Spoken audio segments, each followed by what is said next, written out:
Prince William just made a move so calculated, so final that even the people inside the palace didn't see it coming. This isn't about hurt feelings. This isn't about family drama. This is about power. And William just used it in a way that changes everything. Harry thought he still had options. He doesn't. Meghan thought the titles were untouchable. They're not. And the most dangerous part, William didn't announce it. He just did it. Let me tell you what actually happened because the headlines won't tell you this part. William didn't block Harry from a wedding. He didn't refuse a phone call. He didn't leak a story to the press. What he did was far more permanent. He went to the one place Harry can't fight back, the legal structure of the monarchy itself. And he used a mechanism that most people don't even know exists. Here's the thing about royal titles. Everyone thinks they are automatic. You're born into the family. You get the title. It's yours forever. That's not how it works. Titles are granted by the sovereign. They can be used, suspended, or removed. And here's the part that matters. The sovereign doesn't need permission. Not from Parliament, not from the public, not from the person holding the title. When the decision is made, it's done. No appeals, no negotiations, no second chances. William isn't king yet, but he's next in line. And he's been preparing for this moment longer than anyone realizes. Because here's what people forget. William has been watching his grandmother manage this exact problem for decades. He saw how she handled Andrew. He saw how she handled Fergie. He saw what happened when she tried to be gentle, when she tried to wait it out, when she tried to let time fix things. And he learned something crucial. Patience doesn't stop damage, it spreads it. So, William made a choice. He's not waiting until he's king to fix this. He's doing it now, and the way he's doing it is so clean, so legally airtight that by the time anyone realizes what happened, it'll be too late to stop it. This is the part where you need to understand how the system actually works. Because most people think removing a title requires some kind of public trial, some big dramatic announcement, some official ceremony where the family gathers and makes it formal. It doesn't. What it requires is paperwork.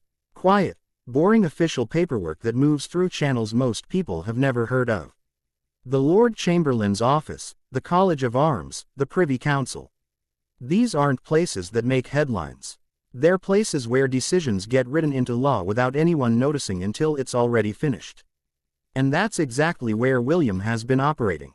Here's what he did. He went to his father, King Charles, and he made the case, not emotionally, not as a frustrated brother, but as the future king protecting the institution. He laid out the pattern. The interviews, the book, the Netflix series, the constant rebranding of royal connection for commercial gain, the use of titles that were supposed to be symbolic, not transactional.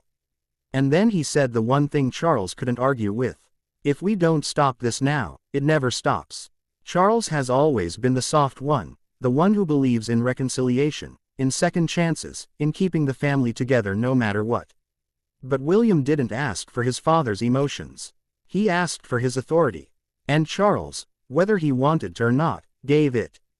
Because deep down, even Charles knows the longer this goes on, the weaker the monarchy looks. And a weak monarchy is a monarchy that doesn't survive.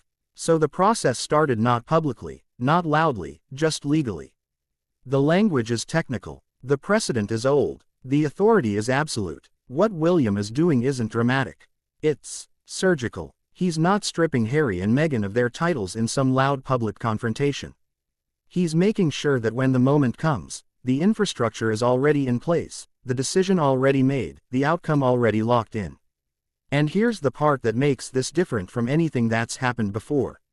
William isn't just preparing to remove Harry's title. He's preparing to remove the ambiguity around it. Because that's been the real problem. For years, Harry and Meghan have operated in this gray zone. Technically not working royals, but still using the titles. Technically not representing the family, but still trading on the association. Technically independent, but still demanding security, status, and recognition. William is eliminating that gray zone entirely. Once this is done, there's no confusion. Harry is not a working royal. He does not hold royal styling. He is not Prince Harry in any official capacity. He is Henry Mountbatten Windsor, a private citizen with a famous last name and no institutional backing. Meghan is not the Duchess of Sussex.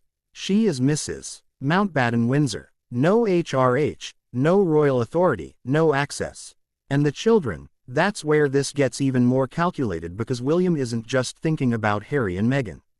He's thinking about Archie and Lilibet. Right now, those children technically have the right to use prince and princess titles because they're grandchildren of the monarch. But that right isn't automatic. It requires the sovereign to grant it. And William is making sure that never happens. Not out of cruelty, out of strategy. Because if those children grow up with royal titles, the problem doesn't end with Harry and Meghan. It extends into the next generation.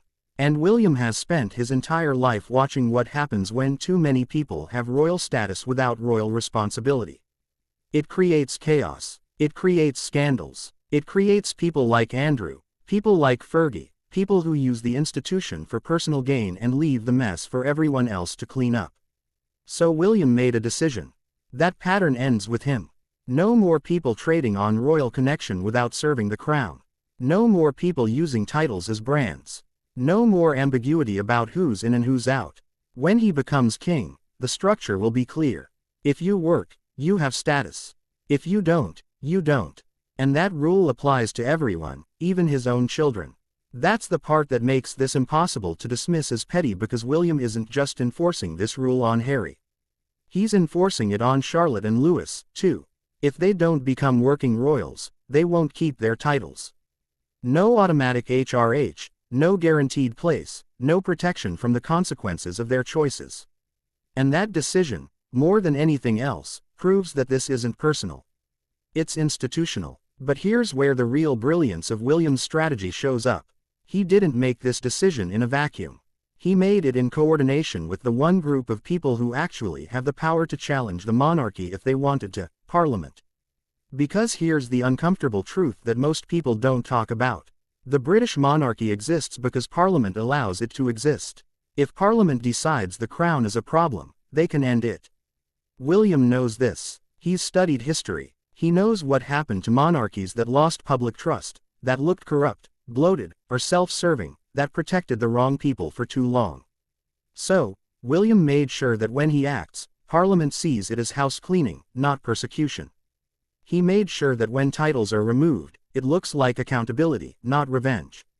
He made sure that when the dust settles, the monarchy looks stronger, not weaker. And that's why this move is so dangerous for Harry and Meghan because they can't fight it. They can't go on television and complain that they're being treated unfairly because the entire country has been asking for this. They can't accuse William of being cruel because he's applying the same standard to his own children. They can't claim it's about race because the decision is rooted in centuries-old constitutional law that has nothing to do with them personally. And they can't ignore it because once it's done, their entire public identity disappears. Here's what happens next. And this is the part that nobody's talking about because it hasn't happened yet. But it will. When the titles are formally removed, there is no ceremony, no announcement in the press, no official statement from the palace. There's just a quiet update in the official records. The court circular stops listing them. The website changes. The paperwork reflects the new reality. And that's it. Harry wakes up one day and he's not a prince anymore. Not in the eyes of the state. Not in the eyes of the institution, not in any legal sense. Meghan wakes up and she's not a duchess. And the most brutal part, the world keeps turning because the monarchy doesn't stop to explain itself. It doesn't justify, it doesn't defend, it just continues. And that's when the real consequences start. Because Harry and Meghan have built their entire post-royal life on the foundation of those titles. Every deal they've signed, every appearance they've made, every brand partnership, every streaming contract, every speaking engagement, all of it was sold on the premise that they were real royals who walked away, not people who were removed. Once the titles are gone, that narrative collapses because without the titles, they're not royals who chose freedom. They're people who lost their status. And that distinction changes everything. The value drops. The interest fades. The phone stops ringing the same way. This is the part Meghan didn't prepare for. She thought the titles were hers, that once she had them, they couldn't be taken away. She even tried to trademark Duchess of Sussex like it was intellectual property she could own. That move, more than anything else, showed how little she understood the system. Because you can't trademark a royal title. It doesn't belong to you. It never did. It belongs to the crown. And the crown just decided to take it back. Harry knew better, or he should have. He grew up in this system. He watched his great-aunt Margaret lose her status. He watched Sarah Ferguson get frozen out. He saw the pattern. Step out of line, lose protection. The institution doesn't forgive, it just moves on. But Harry thought he was different. He thought his relationship with William would protect him. He thought blood would matter more than rules. He thought wrong. Because William doesn't see Harry as his brother anymore. He sees him as a threat. And threats get neutralized. This is where the psychology of power gets really dark. Because William isn't angry, anger would be easier to deal with. Anger burns out. Anger makes mistakes. William is calm, methodical, patient. He's not reacting to Harry. He's planning around him. And that's so much worse because it means every move Harry makes, William has already anticipated. Every appeal, every media strategy, every attempt to reclaim relevance, William has already wargamed it. And the conclusion William reached is simple. The only way to stop this permanently is to remove the tools Harry and Meghan are using. Take away the titles, take away the status, take away the confusion. What's left is two people with opinions and a famous last name. And opinions don't threaten the crown. Here's the thing that makes this so final. Once the decision is executed, there's no path back. People think reconciliation is still possible. That someday, somehow, the family will come together and everything will be fine. It won't because William has closed that door. Not emotionally, structurally. There's no role for Harry in the modern monarchy. No place at the table, no future where he's welcomed back. The system William is building doesn't have room for people who left. It's leaner, tighter, more controlled, and the whole point is that it can't be destabilized by individuals anymore. William looked at the mess his grandmother inherited and made a decision.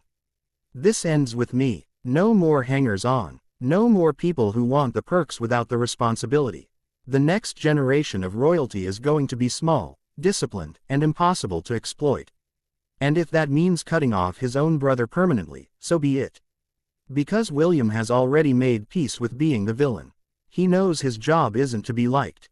His job is to make sure the monarchy survives him. So, he's making them right now, quietly, legally, irreversibly. And by the time Harry realizes what's happened, it'll be too late. The door won't just be closed. It'll be locked, welded shut, and buried under precedent that makes it impossible to reopen. This is the move nobody saw coming. Not because it's dramatic, but because it's so quiet, so procedural, so bureaucratically mundane that it doesn't look like a weapon until it's already been used. William didn't block Harry from an event. He blocked him from the institution itself permanently. And the scariest part, it's already done. The paperwork is moving. The structure is in place. The decision is made. All that's left is the execution. And when it happens, there won't be a big announcement. There won't be a confrontation. There will just be silence and then nothing. Because that's how the monarchy ends things. Not with noise, with absence. Harry and Meghan will wake up one day and realize they're not part of the story anymore. Not because they were defeated, but because they were erased. And William will be the one who did it. Not out of hate, out of necessity. That's the difference between a brother and a king. A brother forgives. A king protects the crown. And William stopped being a brother the moment he decided the crown mattered more.